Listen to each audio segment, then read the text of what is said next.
Righto, so we're taking another gamble with how Sam's tray is going to turn out.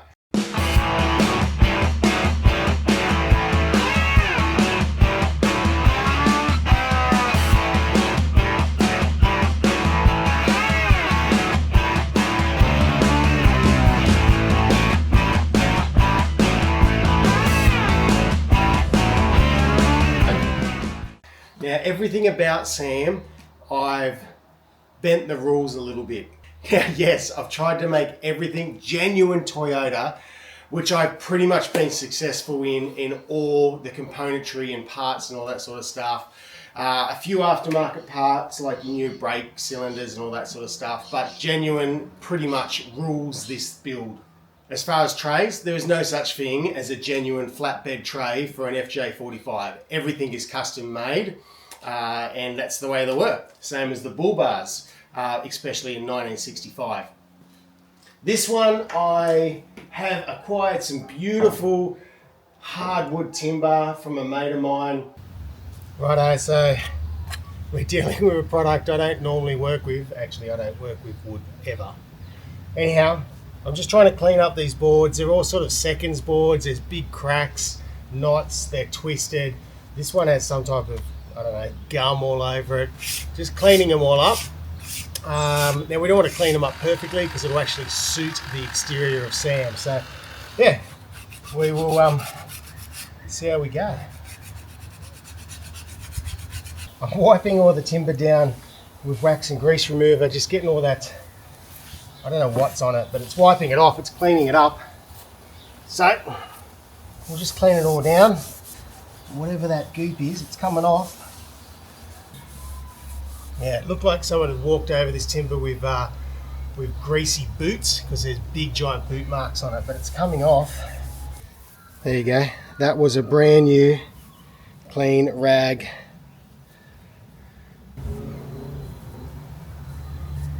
Righto, so we've got this marine grade polyurethane exterior doors and windows. Whoops. How often do doors and windows end up in the marina? Anyway, I think this will be pretty good. This is what's been recommended. We'll just see how it goes, I suppose.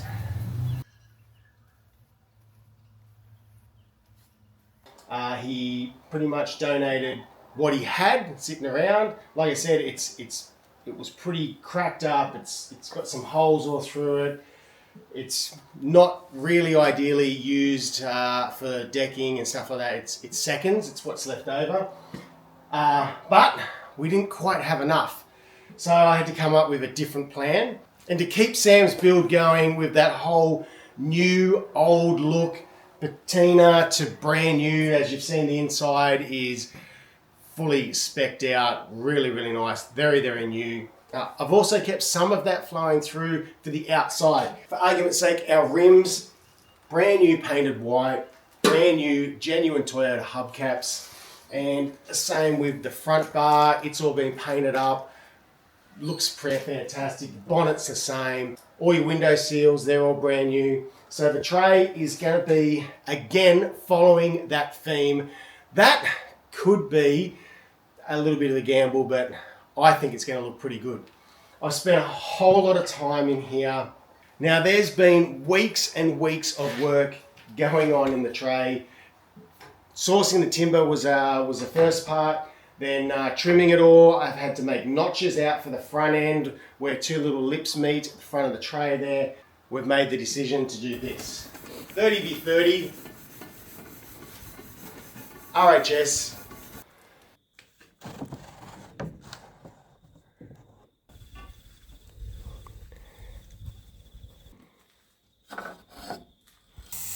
The 30x30 I've painted in a high gloss white, the Chem Tools NPR, like absolutely love that paint. It's come up really, really nice. It's going to fill all the gaps in between the timbers. Bit of a gamble, but I'm about to put it down for the first time now that it's all been sanded and painted. So let's see how it looks, eh?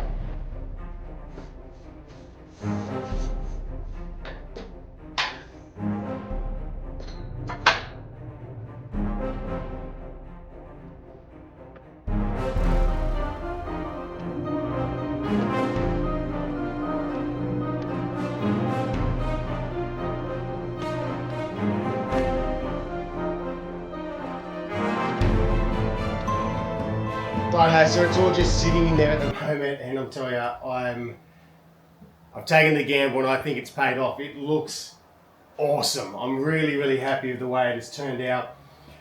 When I was explaining it to some people, they were like, oh, I don't know how that'll look.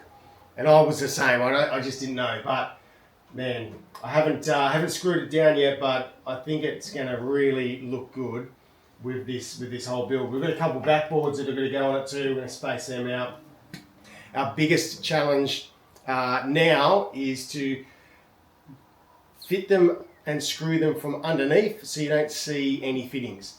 Now we are going to have small little gaps between it all because we're still just a little bit short, but it was the only way to keep it uniform and making it looking neat. So again, this is not going to be carrying around big loads of stock crate or dirt or anything like that on the back of it. So it is going to be a little bit of a showpiece, but yeah, it's not to say that it won't be used at all. Anyway, I'm really happy with that. So next thing I need to do is get on my spacing right, climb up underneath and start screwing this thing off. Righto, so the whole idea was to try to screw this tray or secure the tray without any bolts, screws or anything visible from the top.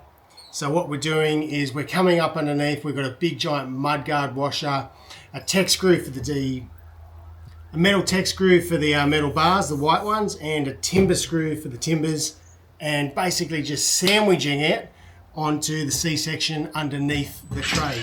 It's challenging because none of these timbers are straight. They're all a bit warped or cracked or split, and they're all different sizes too. So anyway, what we're trying to do is we're putting bits of timber in and levering it across.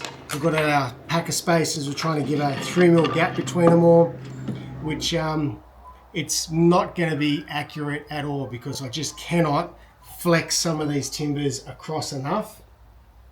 But hopefully it'll still be okay. So some of them will have big gaps, some will have small gaps. At the end of the day, it'll have to be what it'll have to be. So.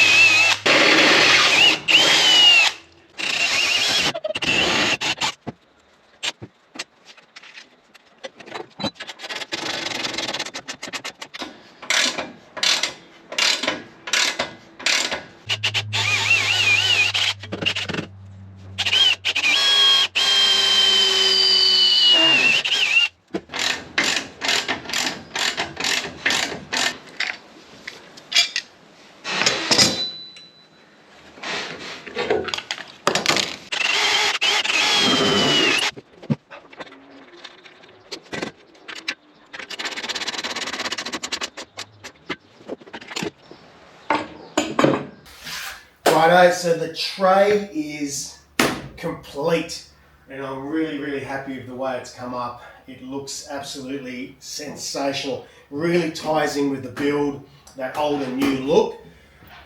So that means we need to refocus back under the engine bay.